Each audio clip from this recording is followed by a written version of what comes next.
In this episode of Good for America, we touch on the abortion issue with last week's March for Life, the spending package passing the House to avert another government shutdown, and the start of the Abigail Spanberger regime in Virginia. All this and more on Good for America.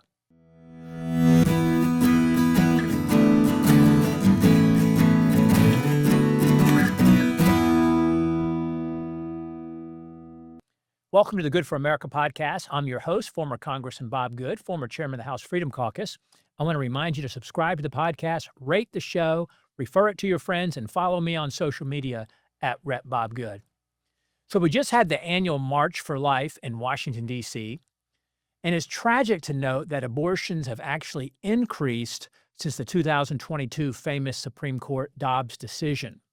The decision, of course, which gave back to the legislators the responsibility for the nation's laws on abortion and said that there is no constitutional right to abortion. But since that Dobbs decision that overturned Roe v. Wade, we're averaging nearly 100,000 abortions per month as the leading cause of death in America.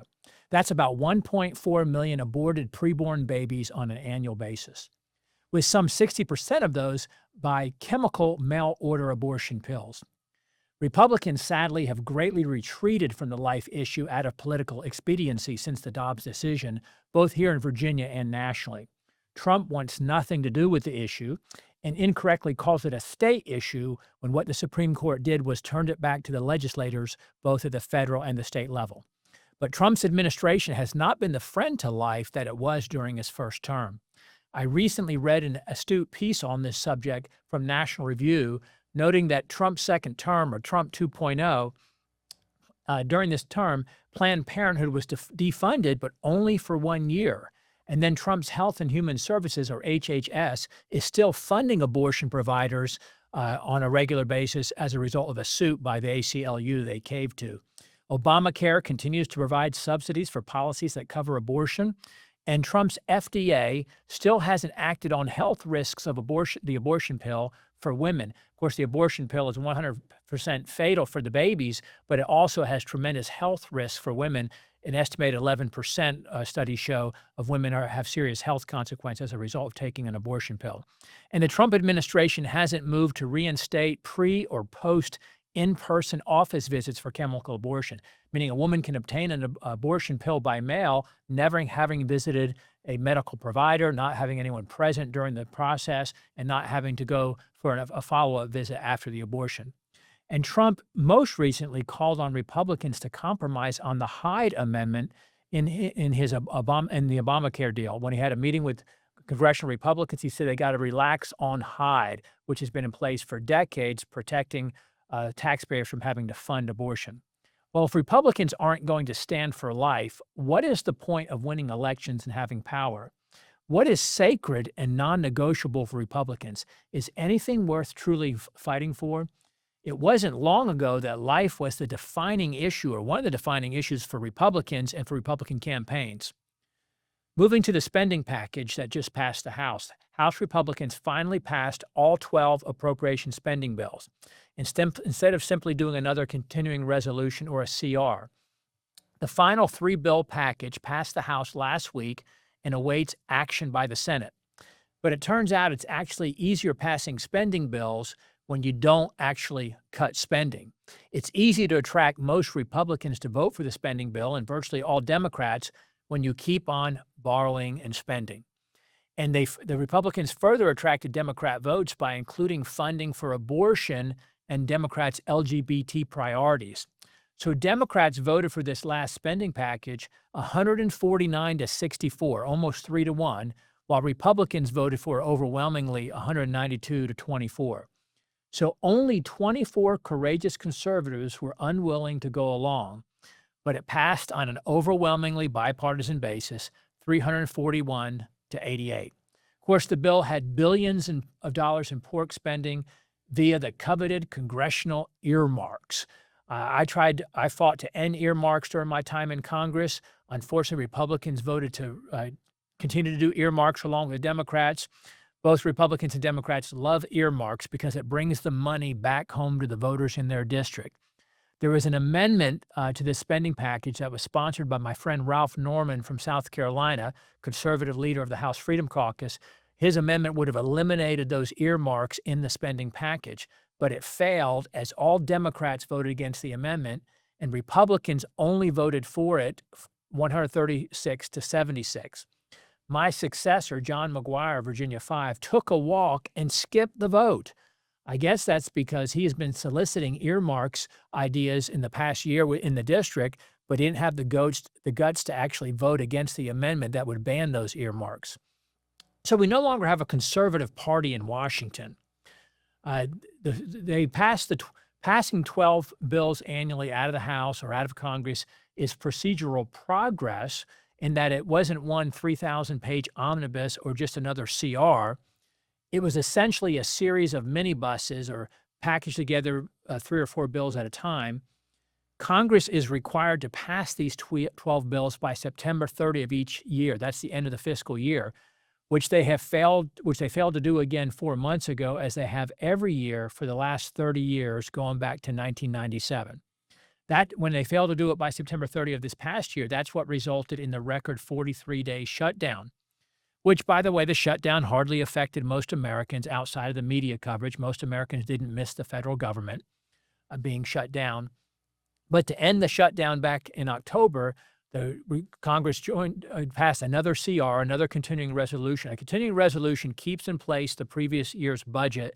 So in other words, Republicans have passed CRs or continuing resolutions multiple times last year to keep Biden's COVID budget in place. The last one they did to end the government shutdown funded the government through January 30, so it expires this week. So the House did its procedural business by passing those remaining spending bills and sending them to the Senate.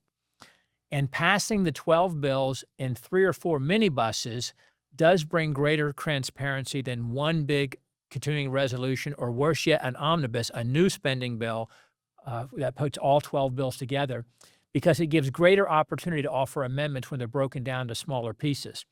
This is what the House Freedom Caucus fought for, famously or infamously, depending on your perspective, in the 2023 speaker battles. We fought for a return to regular order and not to pass one large 3,000-page omnibus or not continuing resolutions or CRs. However, Republicans in the House, while they made procedural progress by passing all 12 bills in these several minibuses and sending them on to the Senate, they failed in doing what is Congress's most important responsibility, to protect the nation's fiscal situation and address the nation's most pressing crisis, which is our debt.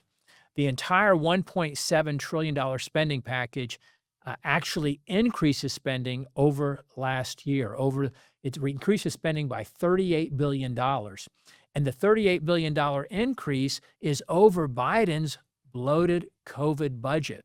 So Republicans actually borrowed $38 billion more to take it to a total of $1.7 trillion in borrowed money that was this year's spending package. It also actually increases funding for, instead of eliminating, the Department of Education. President Trump has appropriately talked a lot about eliminating the Department of Education, and he did a lot of work to try to dismantle it this past year. I actually co-sponsored a bill to eliminate the Department of Education when I was in Congress. But this budget that the Republicans just passed, this 12-bill spending package, actually increases funding for the Department of Education instead of eliminating it. It also increases funding for health and human services, meaning for all the welfare social entitlement programs that Republicans complain about, that Republicans run against. HHS funding, health and human services, is combined in the same bill with labor and education, and it was increased together by $11 billion. The package also increases funding for housing and urban development, or HUD, by $13 billion. It increases spending for defense by $7 billion, and that's after the $300 billion increase that Defense and Department of Homeland Security got in the big ugly bill that was passed last summer. And again, as we've already noted, the package funds thousands of earmarks for billions of dollars, which is the great vote-buying scheme. Again, earmarks are used to buy votes for bad bills by giving a little bit of money in a respective Congress member's district to appease the voters for the spending bill and the debt and the deficit that the congressman continues to vote for. So again, this spending package increases what's called discretionary spending by $38 billion, beyond the Biden COVID level spending that Republicans inherited when they assumed full control of government a year ago. That doesn't include the more than $5 trillion that's what's called mandatory spending, the part of the budget that's on autopilot that's not even voted on every year. That's the real driver of the debt and the growth of the deficit is Social Security, Medicare, Medicaid, veterans benefits, and the interest on the debt. That's about $5 trillion combined, and it's not even voted on every year. The part that the Congress votes on, the $1.7 trillion, all of that is borrowed. So with Republicans in full control of government, we are spending more than last year. We're making the affordability crisis worse and doing what caused the inflation and the higher interest rates to begin with, making things worse for our kids and our grandkids.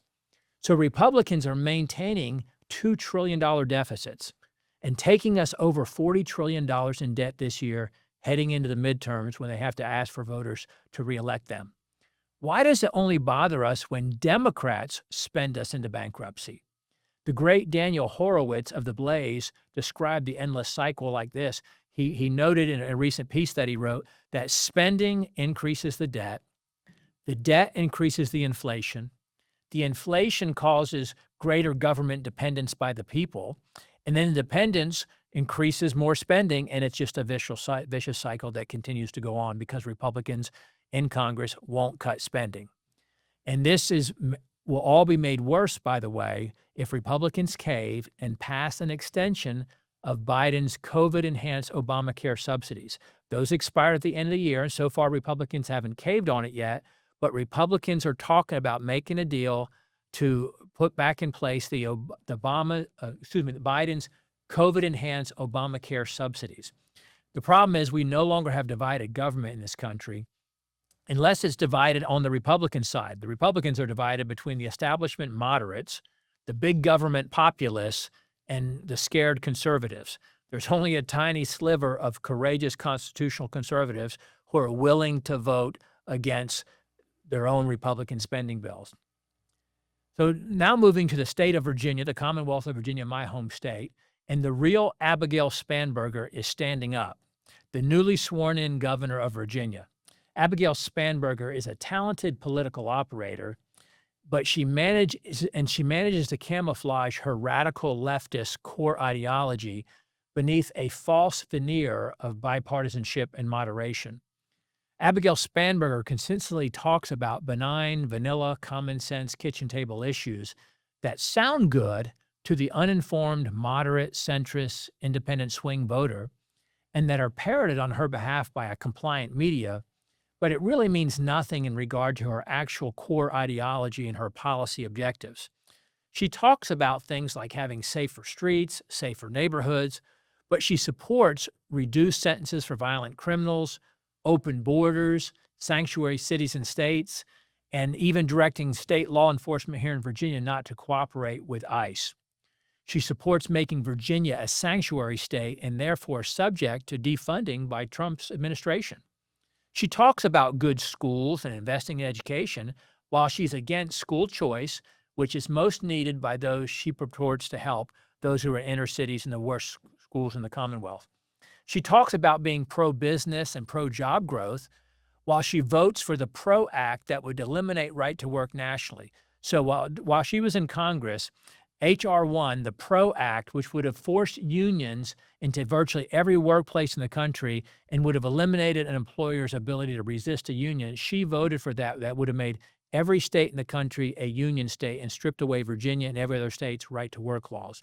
She talks about being fiscally responsible while she voted for all of Biden's inflationary spending, all of Biden's COVID spending, all of the wasteful, radical, excessive spending by the Biden administration that caused the inflation that we're suffering under. She voted for all of that. She talks about lower energy costs, but she supported the Dems' extreme policies on energy and climate, the policies that are anti-fossil fuels, and that are pro-wind and solar, and the climate extremism. She supported all those Democrat policies during her time in Congress, the wasting of resources on unaffordable and unreliable energy. She talks about bipartisanship and reaching across the aisle while supporting hyper-partisan gerrymandering in the state of Virginia in pursuit of a 10-to-1 congressional advantage. And they're even illegally and unconstitutionally trying to count the last election when when 1 million people had already voted early before they announced their intention to change the Constitution. She talks about parents and organizations making their own decisions on trans and LGBT issues, especially for children, while she attacks our former governor for implementing parental consent in schools.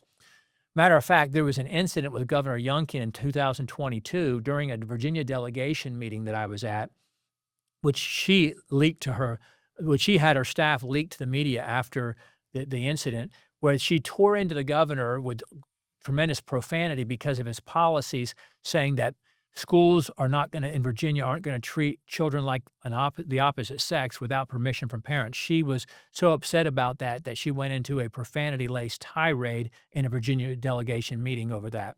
This is and always was who she is. All you have to do is look at her voting record during her 6 years in Congress. She voted 100% with Biden, Pelosi, and Chuck Schumer. She voted 99% with AOC, Ilhan Omar, and the Squad.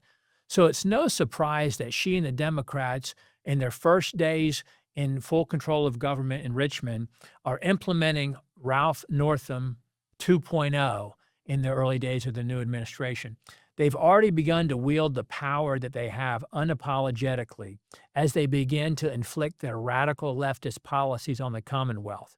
They've already begun to work to massively raise taxes, to increase the minimum wage to $15, which will hurt small businesses, which will hurt those that it purports to help those who need jobs.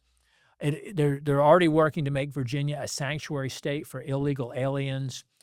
They're working to increase energy costs by wasting money on wind and solar and putting us back in the regional greenhouse gas initiative that Youngkin removed us from. They're already working to reduce sentences for violent criminals and to facilitate the sale of recreational marijuana, as if the ever-present smell of weed isn't enough here in Virginia, and we need more people with greater access and more people using marijuana. That somehow is going to make Virginia better. They're already working to gerrymander the congressional districts. They're already working to make it easier to cheat in elections by relaxing election integrity standards, and they're already coming after and attacking the Second Amendment. They're already working to codify abortion and gay marriage into the state constitution, which, by the way, I believe the Republican Party of Virginia and the party establishment actually want these to pass. So the Democrats are putting on the ballot next year a constitutional amendment to codify into law a right to abortion and the right to gay marriage. I believe the Republican Party of Virginia silently hopes that will pass in order to take them off the legislative or the political table and to be able to throw up their hands and say, we can't do anything about it. It's now in the Constitution here in Virginia. But Spanberger and the Democrats are also working to bring back DEI, or diversity, equity, inclusion. The fact is there are no moderates left in the Democrat Party. They are not tolerated, and they are long gone. Elections always and inevitably have consequences. But apparently Virginians didn't suffer enough under the 4 years of the Biden administration or the 4 years of Ralph Northam. Anybody remember his COVID policies and the trampling on our most basic fundamental freedoms and constitutional rights by Ralph Northam? Sadly, though, Virginia voted again for full control of government by Democrats. Virginia reflects the federal government and the relentless growth of the D.C. bureaucratic state. The nation's wealthiest suburban counties are in Northern Virginia. They are recession-proof because they are feeding off the federal government. They're not Doge-proof, and that's why the folks in Northern Virginia turned out with such great intensity in the last election as Trump was trying to reduce the federal workforce. The gerrymandering effort that's going on in Virginia is an effort to stretch that D.C. Northern Virginia election influence into every district across the state. And so what you're going to see is the Democrats proposing these crazy districts that are drawn and stretched out across the state to try to bring a part of Northern Virginia and the D.C. suburbs into every district to flip them to blue district. This is to their efforts to achieve a 9-2 or even a 10-1 advantage with the congressional delegation. Right now it's 6-5 Democrats, which reflects the approximately 55-45 makeup that exists in Virginia in the political voting base, 55% Democrat, 45% Republican, but they want it to be 10-1 or at least 9-2 in the congressional delegation. So Virginians are going to suffer the consequences over these next 4 years. You think about the history of our country, Virginia is where the Republic began. Virginia had the greatest influence on the founding of our country. But unfortunately, Virginia is becoming unrecognizable today. It's incumbent upon us to fight back, to save our Republic, to turn over to our kids and our grandkids the Republic that we inherited. So thank you for joining me on this episode of the Good for America podcast. Please remember again to subscribe to the podcast, rate the show, refer it to your friends, follow me on social media at Rep Bob Good. Let's keep the Republic.